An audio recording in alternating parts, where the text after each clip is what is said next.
Good morning. Welcome to our podcast, Healing Steps to Wellness with May and Dr. J. We guide you to wellness one step at a time.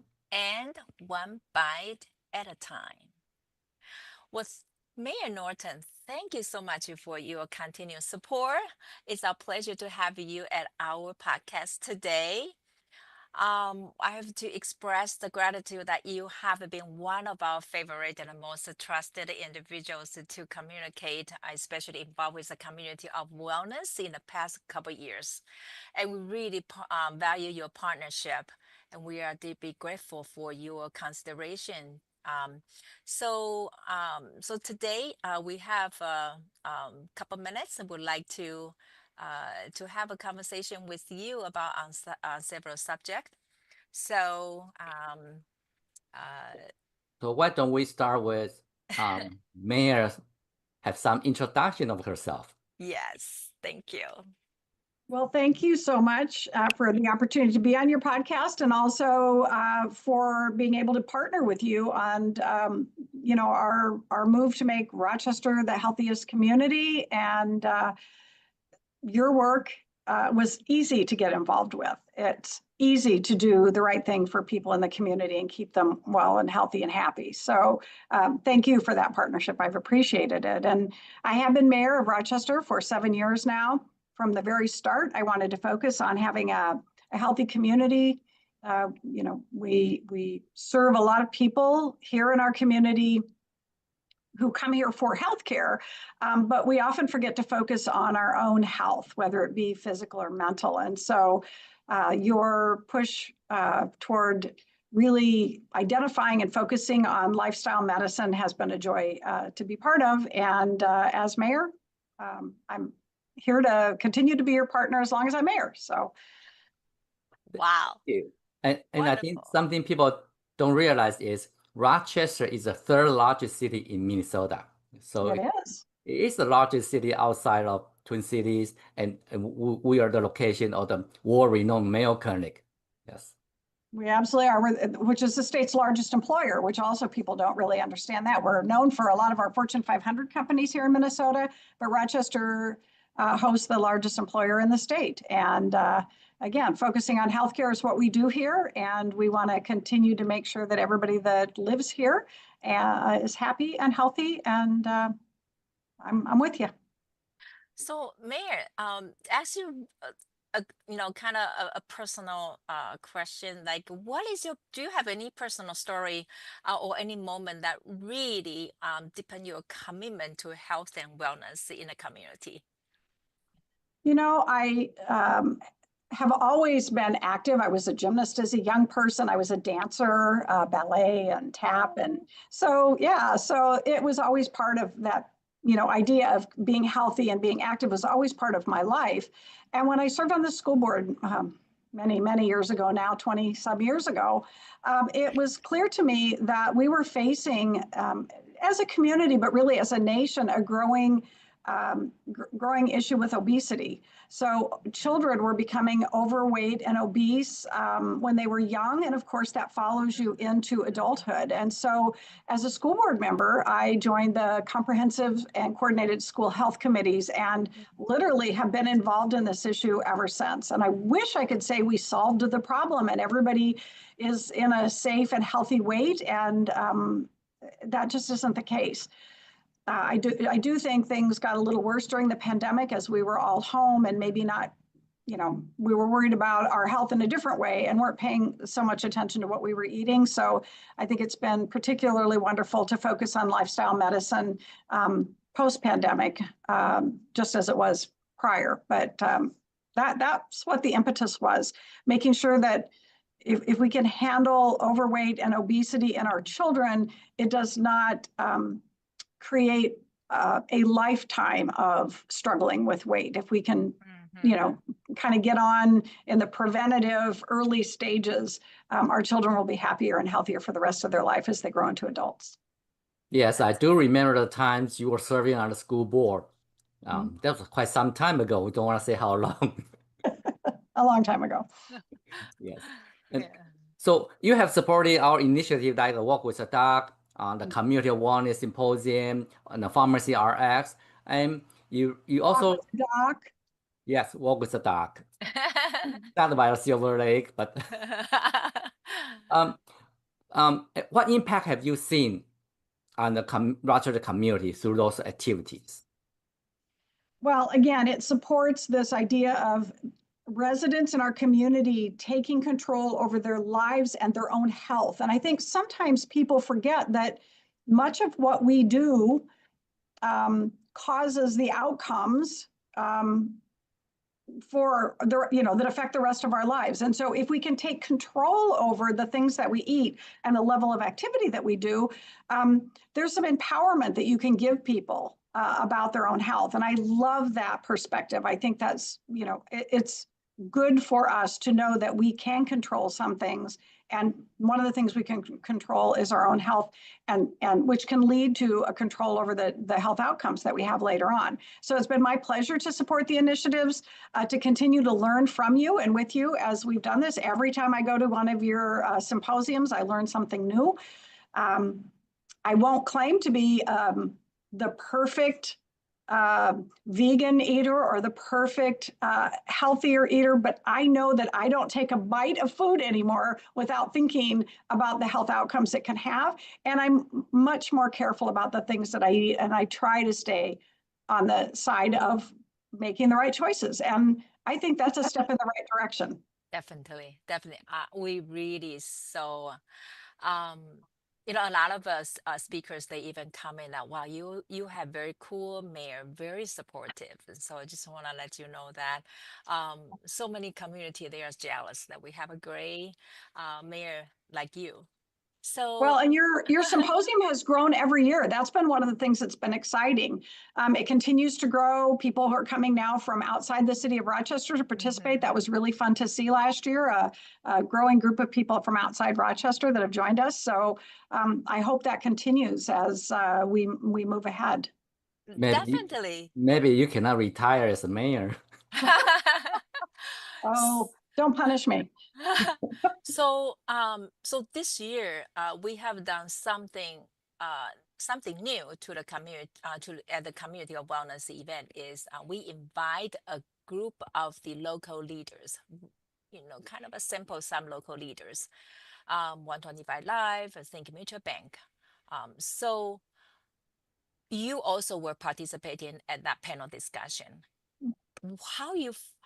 What is your thought on that panel discussion, and what was the takeaway, and what do you see would you like to see for next year?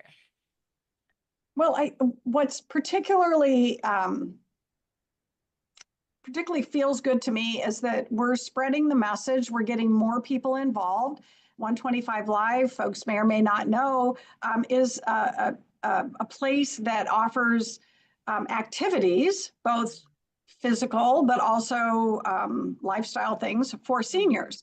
And so to be able to get a group that focuses on our seniors or other entities that will embrace this, the more groups that know about lifestyle medicine, the more people who want to focus on having a healthier community, the wider reach that we will have and the better outcomes we will have. So I think that's been one of my frustrations kind of all along, is that we need to get more people to work together on a common purpose.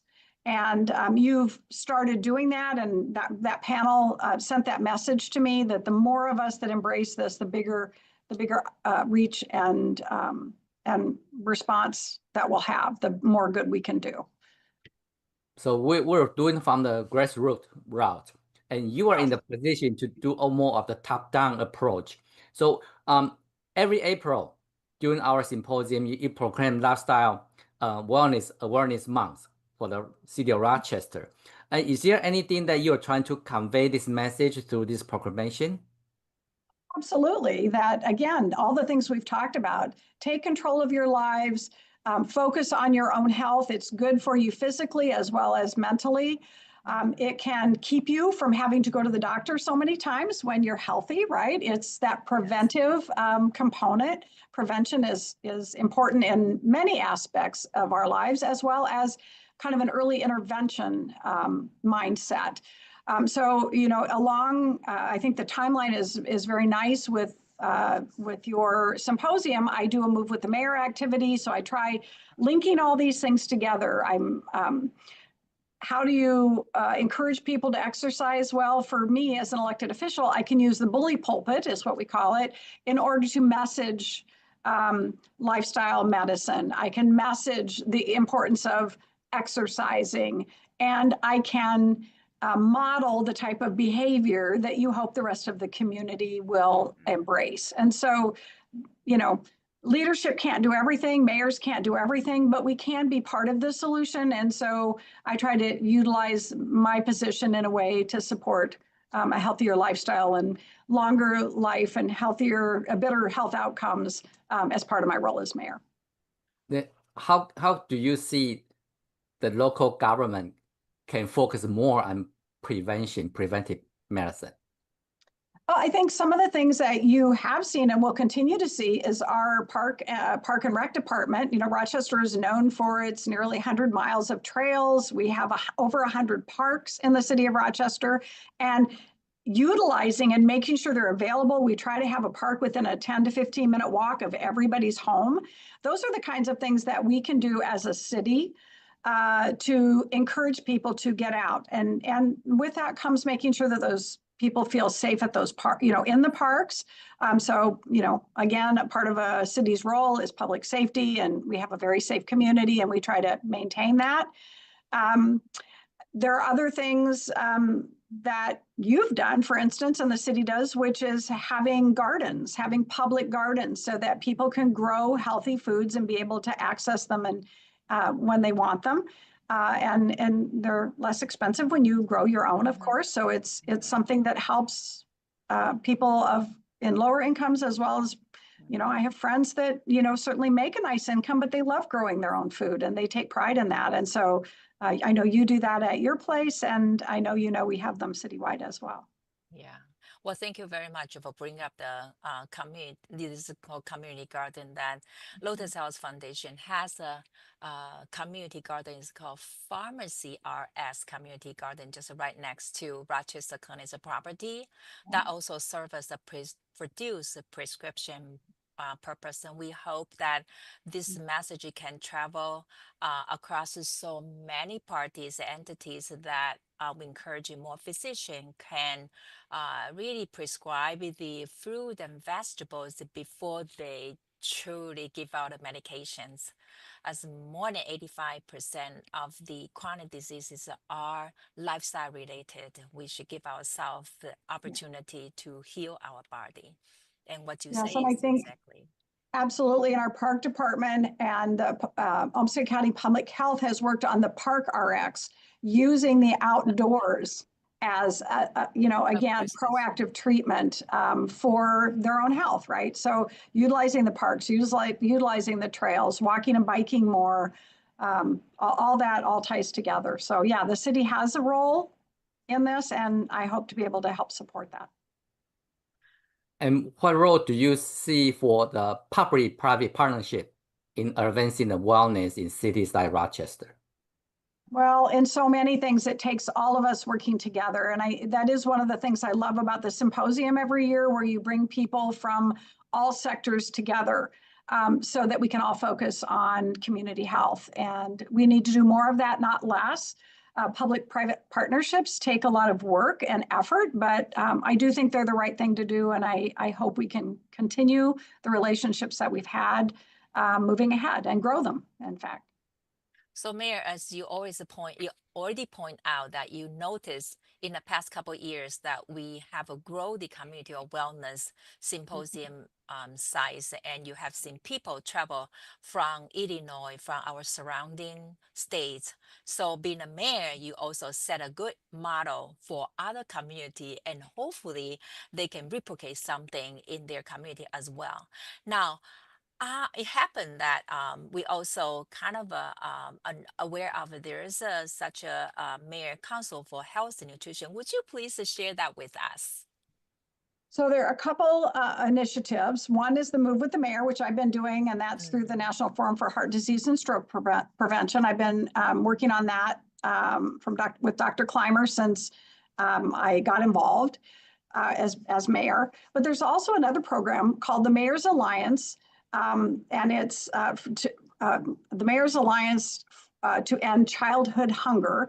And so we focus on health, hunger, and nutrition. And under President Biden, there was another Mayor's Alliance that was of mayors from across the country focusing on health, hunger, and nutrition as well. So I don't know if that program is going to continue under the current administration, but I know the Mayor's Alliance to End Childhood Hunger does continue. And we meet monthly online, support each other, share ideas. I share about my relationship with Lotus Foundation and the clinic, and they share ideas about the things they're doing in their communities. And it's a really wonderful opportunity, and we need to grow the number of mayors participating, but there are many across the country that are members of both of those efforts. So from the resident of city of Rochester, how can we get involved? The business and the individuals. Well, supporting efforts, and there are many in town. We have a food bank, so Channel One, supporting Channel One to make sure that people with low incomes or that are in a food desert or having trouble with access, and I know you do this with your Farm RX, right? Making sure that people have access to healthy foods. Often the foods that you can afford, if you're low income, are not foods that are good for you. They tend to be higher calorie and less nutritional value. So getting fresh fruits and vegetables is wonderful. So the more people can do to support initiatives like that, the better. Food security is an issue for people, even in a community, as wonderful as Rochester is. There are people that are food insecure. And so focusing on that and making sure those choices are healthy, it's just really important. And I'm hoping we do have a Olmsted County food coalition, and they focus on food all the time. We meet monthly. I'm not always able to go to their meetings, but have worked with them on some projects, making sure children have healthy snacks at school, for instance. And so, having us all get together, offer what we can. We Bike Rochester is another wonderful partner in our community to keep people active, right? So we just have to partner with all these different groups and try to bring in the private sector as well. And might be a little more challenging, but certainly worth the effort. Yeah, so that's the reason why we promote the garden. It's more of the plant-based, a whole food, because those food, the food, they are cheap there because they are manufactured, they are engineered product. No, I don't know the definition to call them food, but that is the reason why they are cheaper and not as good for our health. Exactly. Yeah.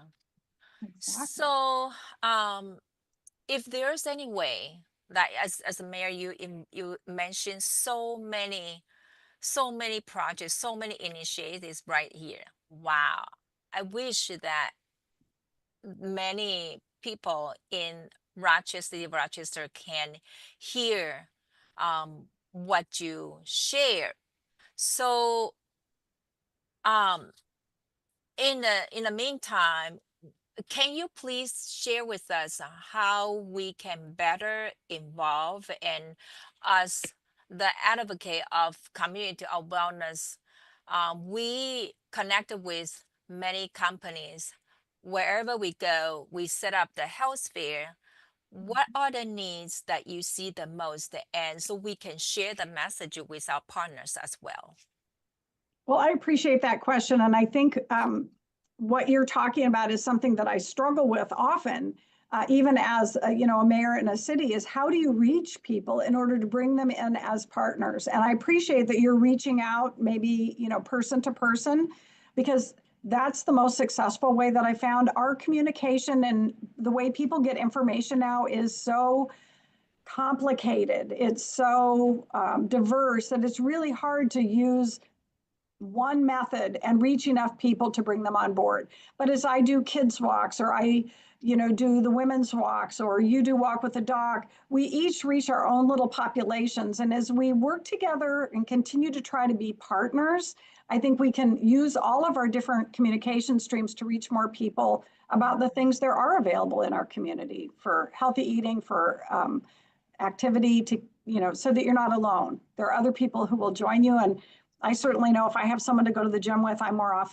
more likely to go than if I'm by myself, right? So trying to get the information out about what's available and inviting people in. And we're just going to have to work on that together. And I wish there was one easy way to do it. There's not. But partnerships are great. That's a wonderful way to start. Yeah. Yeah. So if we look at the future, if you want to start any new wellness initiatives, what would that be? Oh my goodness. If I start one more new initiative, I'm going to lose my executive assistant who is constantly telling me, and I keep saying, but they're all related. They're all related. It's healthy eating. It's keeping, it's exercising. And she's like, Mayor, slow down. So I think, I don't know if I have anything new. I guess that's one of the things I've learned as an elected official for 1,000 years, it feels like, in the different roles I've had, from starting with coordinated school health, being in the legislature, and I was chair of the Childhood Obesity Task Force for 10 years. And the work I continue to do now it takes persistence.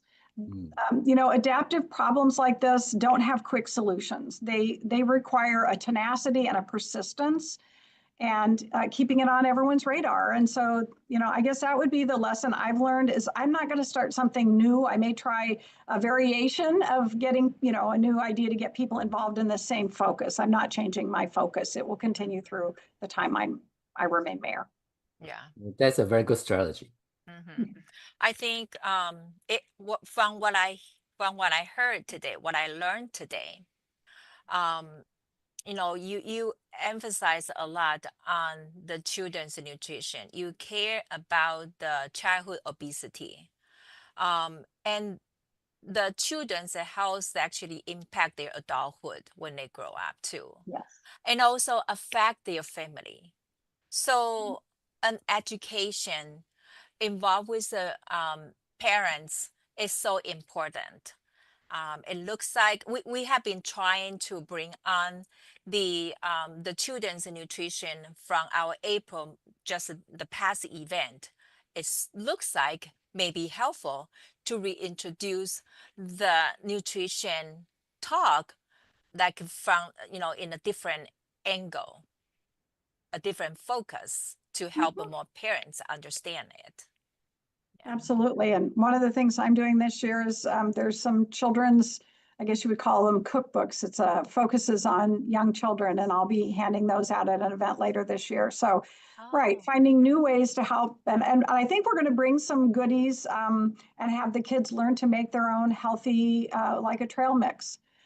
When they need a snack. So, well, there are healthy options, as you know, because you guys have specialized in and have taught me that you can still have a snack, but it can be healthy, right? That's one of the things I've learned from you. And we need to do that for our children. So absolutely. I'm so excited to continue to work with you and honored that you've had me on the program. Well, thank you so much. So as we talk about working on our cities, you talk about the city council and mayor's council. Is there any plan in the future looking a bigger audience, like a statewide office, like a governor, House, Senate? Any efforts I'm hearing from there? I don't know. I haven't heard of anything yet from the state about any new. What I mean is for you to run for those positions. Oh, for heaven's sake! For heaven's sakes! I think I've done my thing. I think, I need to be starting to look to my own life and future, don't I? Don't you think I deserve that? A little Well, time to myself. when you are implementing lifestyle driven mayor, you can have that so many years in the future, just like those physicians who embrace lifestyle medicine, they practice until their 80s. So it's Well, my possible. grandmother lived to 103 and my father is 93 or 4. So I have a few years ahead of me. Longevity. I have Right, right. So actually, we're going to bring out our symposium next year. The theme for next year is longevity and vitality. There you Now, go. when you have longevity and vitality, you cannot retire that early. You'll be bored. Yeah. I will be bored. That's true. And this has been a focus of mine, as I said, for as long as I can remember. I care about this issue, whether I'm mayor or retired someday. It will always be part of who I am and what I hope for my community. And I want everyone to have a long and healthy life. Yes. And So yeah. just want to remind that next year, our community wellness symposium will be the April 9th and 10th, Thursday and Friday. That's And exactly our right. theme will be the longevity and vitality. Vitality, yeah. So, Mayor, again, we really appreciate your time today. We know you are super, super busy today, but please come back to our podcast. This is a space for us to discuss the community of wellness, to share all the tips and progress, and also connect with the other healthcare, experts as well. So, Well, thank you yeah, so much. yeah. So, well, thank you so much for your time. We look forward to the future conversation again. So how can we, if anyone has a question, suggestion, what would you suggest so we can encourage them to share those How can with they you? reach you? Yeah, how do they Well, reach you? the city's website has a page. There's one page focused on youth, and there's a page under the mayor's under Mayor of Rochester, Minnesota. There's also a page on my Move with the Mayor and some of my activities, so they can look for things there. If they want to contact me directly, the fast and easiest way is knoerton@rochestermn.gov. Email me. I do my own email and I try to email people back within hours, if not for sure in a day or so. So I do multitask, I must admit. But Wow. I'm happy to chat with people. And you can always call the mayor's office and leave a message. You are a Great. super mayor. We should give you a title, super mayor. Oh, thank you All so right. much. Well, thank you so much. And it's a pleasure to have a conversation with you. So we look forward to the future conversation again. Thank you. Thank you so much. Thank you. Bye. Bye.